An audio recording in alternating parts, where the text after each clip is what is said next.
Mas, enfim, bem no comecinho do nosso namoro, né, eu fui para a Jornada Mundial da Juventude aqui no Rio de Janeiro. É verdade. Né?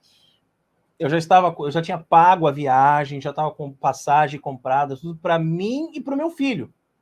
Se ele tivesse começado a namorar antes, quem sabe dava tempo da Carol ir junto. Não deu. Ela ficou, né? Foi eu e meu filho.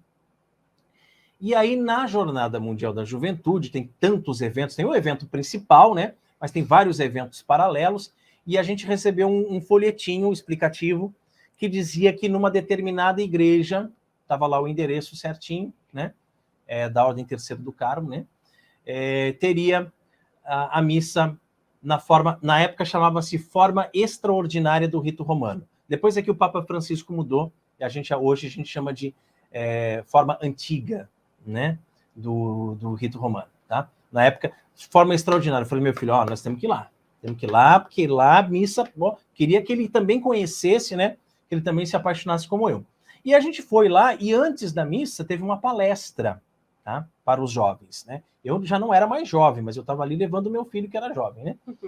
Então, quem que deu a palestra, né? Ninguém mais, ninguém menos que Vossa Excelência Reverendíssima Dom Fernando Areias Rifal, né? Que é o bispo, para quem não sabe, está chegando agora, né? Quem não sabe tem que estudar, né? Tem que estudar, tá chegando agora, é o bispo aqui da administração apostólica São João Maria Vianney, tá? Então ele deu uma palestra, belíssima palestra, né? Falando sobre a igreja e tudo mais, sobre a doutrina da igreja, sobre a igreja, o rito de sempre e tudo mais. E logo após ele celebrou a Santa Missa. Então ali, naquele dia, eu conheci Dom Fernando, tá? Depois, inclusive, adicionei ele no Facebook, de vez em quando tinha alguma dúvida, alguma coisa, eu perguntava para ele, e ele sempre foi um grande pai, né? Sempre respondeu com muita paciência, sempre ensinou, sempre exortou, sempre as respostas dele foram muito proveitosas, né?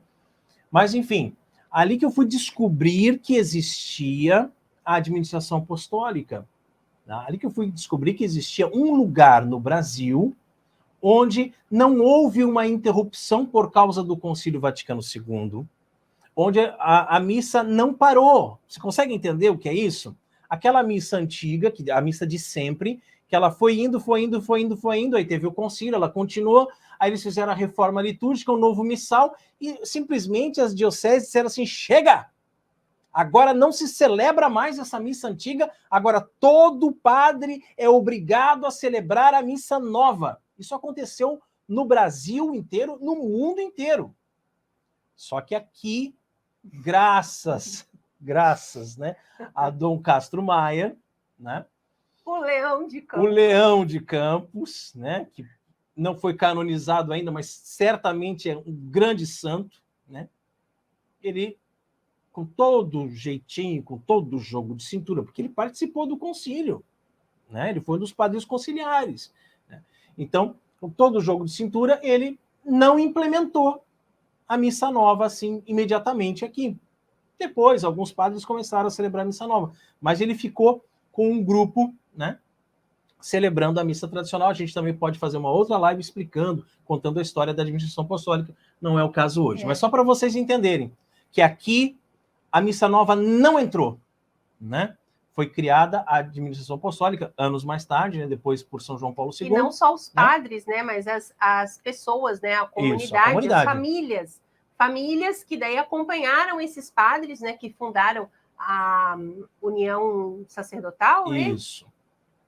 E aí essas famílias foram todas, né, juntas. Então a gente vê hoje aqui senhoras e senhores já que participaram daquela época. No momento, né? Viram acontecer aquele racha na igreja. Né? E nós aqui, né, por nossa vez, né, nós lá na Missa Nova, achando que aquilo tudo era o correto, era o normal, era o certo e tudo mais, numa capela assim muito, muito, muito renovada, progressista, né? Muito mesmo. Então a gente lutou aí durante quase 5 anos da nossa vida, né? Depois, claro, como eu falei, todo um processo, né? Todo um processo. A Jornada Mundial da Juventude, não lembro que ano que aconteceu. 2013. bem no início do nosso namoro, a gente começou a namorar em 2012. Final de 2012, em outubro. E aí, 2013, a gente então começou a estudar mais, né? Como eu falei, foi um processo. 2015 nós casamos, né?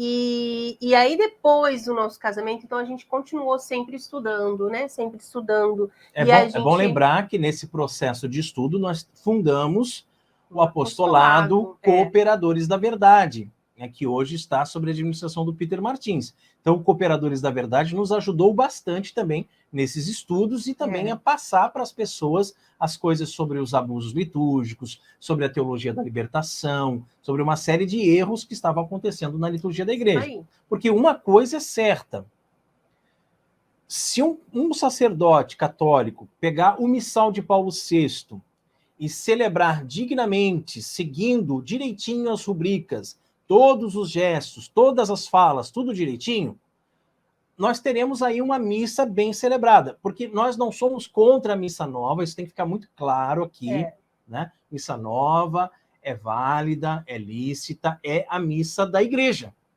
Quem somos nós para ir contra a missa da igreja?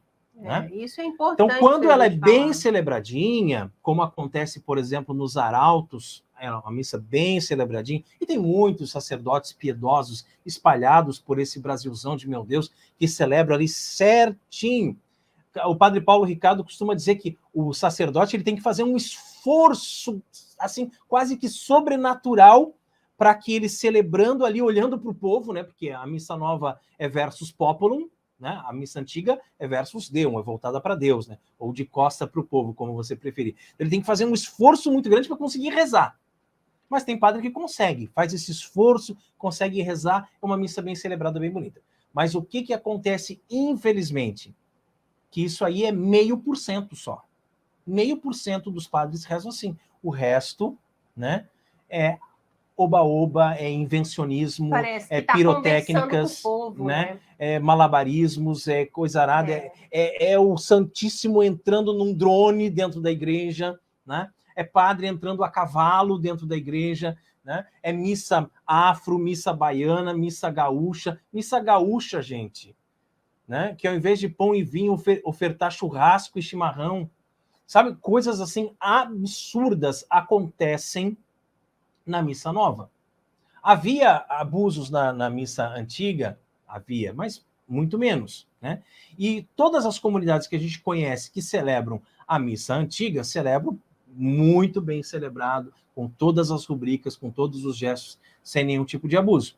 Mas o fato é que, como a Carol falou, nós tínhamos os Cooperadores da Verdade, os Cooperadores da Verdade criaram uma confraria, onde as pessoas se reuniam mensalmente para conversar, para rezar, para falar sobre algum tema doutrinário, para fazer também um churrasquinho e tal, uma confraternização. Então, esse grupo foi crescendo de pessoas interessadas também em conhecer não só a missa antiga, mas conhecer formas de celebrar melhor a missa nova.